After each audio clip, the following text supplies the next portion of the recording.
Yanımda Hande Erçel, Metin Akdülger var. Hoş geldiniz. Hoş bulduk efendim.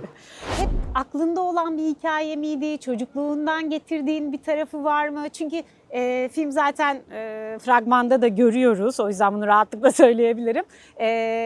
Oradaki kahramanların çocukluğundan başlayan hikayeleri var. Senin için de öyle miydi?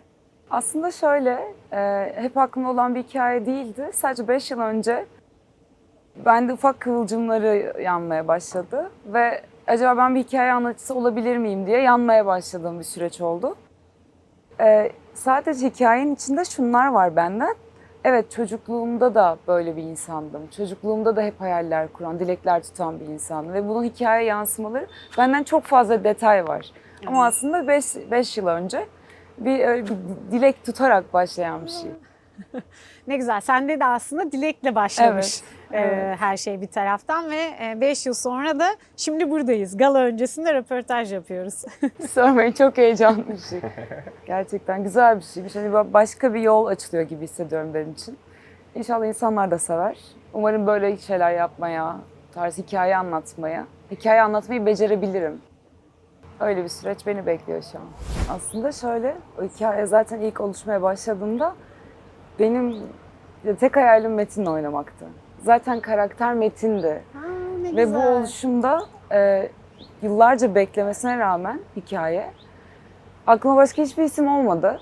Ve Metin'e ilk daha bu iş gittiğinde Metin öyle yüce gönüllü, öyle yetenekli bir oyuncu Öyle ki. şeyler utanıyorum valla, O kadar sıcak yüce sıcak oldu. gönüllü biri ki. Zaten benim böyle bir adım atıyor olmamdan kaynaklı işin içine girmek istedi. Geri kalan her şey, biliyorum ki onun için geri kalan her şey sonradan geldi. Yani o senaryodaki detaylar, her şey sonradaydı. Ben onun gözünde hissedebiliyordum onu. Ya sırf ben böyle bir şey yapıyorum diye bana yardımcı olmak için, bana destek olmak için. Gerçekten kendine her zaman emindim Can'ın onun olduğundan. Ama benim tahminimden, hayal ettiğimden çok daha başka bir yere koydu Can'ı. O yüzden Metin de benim için çok daha başka bir yere konumlandı. Evet. Karşılıklı hislerimiz vallahi bu konuda. Gerçekten öyle. En çok özlediğin nelerdi ve en çok vermek istediklerin nelerdi? Özet bir şey söyleyeyim, özet bir cümle. Bu hikayede bende yer bulan cümle şu. Gerçekten kalbini güzellikle koruyabilen insanların anlayabileceği bir hikaye. Şimdi öyle bir dünyada yaşıyoruz ki artık bu kalpler kötü şeylerle, nefretlerle, kötü enerjilerle dolmaya başladı. Ama biz hala buradayız. Bizim gibi insanlar var. Bizim gibi çocuklar. Biz hepimiz çocukken böyleydik. Ve o kalbini gerçekten negatifle doldurma. Çocukluğunu hatırla. Çocukken kendine verdiğin sözü hatırla. Ne olmak istediğini, ama hayatın seni nereye getirdiğini. Aslında birçok şey vermek istedim. Ve bunları yaparken de karşıma hep çok güzel kalpli insanlar çıktı. Ben bu hikayeyi ilk Elçin'e anlattığımda, senaristimize, ya Elçin'in gözündeki o güzelliği görmek benim için mesela artık evet, bir kişi hikayeme inandı ve de o da bizden enerjisi verdi. Üzerine Metin, üzerine Keçe, zaten ekibim, bütün ekip o kadar kalbini koydu ki ve vermek istediğim mesaj, vermek istediğim cümle zaten sette yerini buldu. Mucizelere inanır mısınız? Tesadüflere inanır mısınız? Başka hangi kelimeler yasaklı değil onlara bakıyorum. Masallara, tabii ki masal diyebiliyorum. Masallara inanır mısınız? Hani bazen insanın hayatında, biraz önce seninle su meselesini konuşurken kuantuma inanasım geliyor. Aynen. Dedin ya, hani bazen benim öyle anlarım oluyor gerçekten. Ya şöyle diyeyim. Masal bir yandan... Ya, Can'ın mesela şunu söyleyebilirim Can'la ilgili. Arkeolojiyle ilgili biri. Ama buna böyle çocukken masallara inanmaya başlamasıyla bu yola girmiş ve bunu fark ettiği bir şey görüyoruz biz hikayede. Ve arkeologlar böyle bu süreçte inceleme fırsatım oldu. İsmail Gezgin'in kitaplarını okuma fırsatım oldu. Ve beni de başka bir yerle tanıştırdı.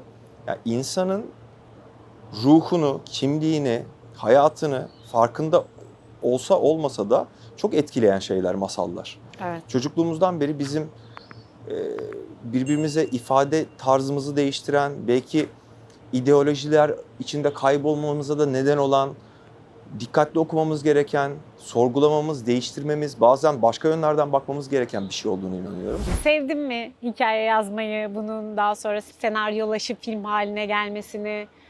Sevdin mi? Devam edecek misin? Belki yönetmenlik var mı hayalinde? Yani sinemanın içinde yolculuğun nasıl devam edecek? Oyuncu olarak hep olacaksın. Yani çok yakışıyorsun bir kere Çok teşekkür kamera ederim. önüne.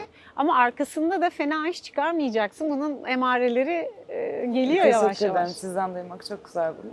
Umarım diyorum ya hani gerçekten bir hikaye anlatıcısı olmak bir hikaye anlatmakla olmuyor ya. Hı hı. Bunun çok yeni bir yolculuk benim için. Evet. Umarım ki birilerine dokunabilirim.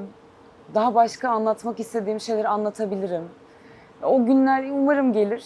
Evet. Çünkü şimdi büyük laflar etmek istemiyorum. Bu benim için daha yeni bir adım. Yani çok acemiyim şu an bu durumda. O yüzden ben sadece kalbimden bir dilek diledim. O dilek şu an tuttu. Bana Evet. inanan insanlar oldu. Evet. Ve bu inancımı devam ettirebilirsem, insanlar da, seyirciler de bunu severse çok isterim ki bir sürü hikaye anlatayım. Sen de hem çizgi romanla ilgileniyorum dedim. Hem sanatın farklı dalları hem sinemanın içi. Çünkü yazıyorsun da bence de iyi yazıyorsundur. Yani göstermiyorsun ama sen iyi yazıyorsundur. Hani yok mu hani bir gün şunu da yapabilirim. Kamera arkası, önü, yanı, sağ solu. Ya şöyle ben yani sahne önünden önce sahne arkasında yazarak başladım gerçekten bunu üniversite yıllarımda. Biraz yeni teknoloji, yeni medyanların oluşması beni heyecanlandırıyor. Ben mesela bir yandan bilgisayar oyunları, o bizim mesleğin o tarafa doğru da böyle bir kayacağını düşünüyorum. Çünkü 10 yıl sonra biz böyle şeyler yapabilecek miyiz ondan da tam olarak emin değilim. Yani yapıyor oluruz büyük ihtimalle ama bu kadar yaygın bir şekilde yapılıyor olur mu bilmiyorum. O yüzden daha teknolojiyi takip edip yeni alanlar bulmaya çalışıyorum. Yeni özgürlük alanları bulmaya çalışıyorum. Çünkü sinema da öyle doğmuş. Sinemayı da başlatanlar hani böyle ötekileştirilmiş insanlar en başında. Ben de biraz açıkçası kendimi de ötekileştirilmiş bir gibi hissediyorum genel olarak. Çocukluğumdan beri de böyle hissetmişimdir. O yüzden yeni yerlerde yeni özgürlük alanları buldukça bir şeyler yapacağım. Hande sana son olarak sen sanatın pek çok dalıyla ilgileniyorsun. Hani evet hikaye kısmı, senaryo kısmı, hani sinema kısmından böyle ilerliyoruz. Resimle nasıl gidiyor? Ben Mimar Sinan Güzel Sanat Üniversitesi'nde okuyorum.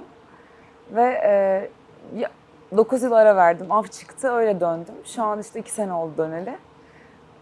Yetenek sınavıyla girdim. Benim için hani öyle bir şey ki o yetenek sınavıyla akademiye girebilmek çok büyük bir şey ve ben bunu elimden gitsin istemediğim için tekrar döndüm. Hayatta en sevdiğim şey resim yapmak, çizmek, işte bahar etmek, bir şey üretmek. O yüzden hani şu anda da bir atölyem var. Kendi kendime çizimlerimi yapıyorum. Çok seviyorum.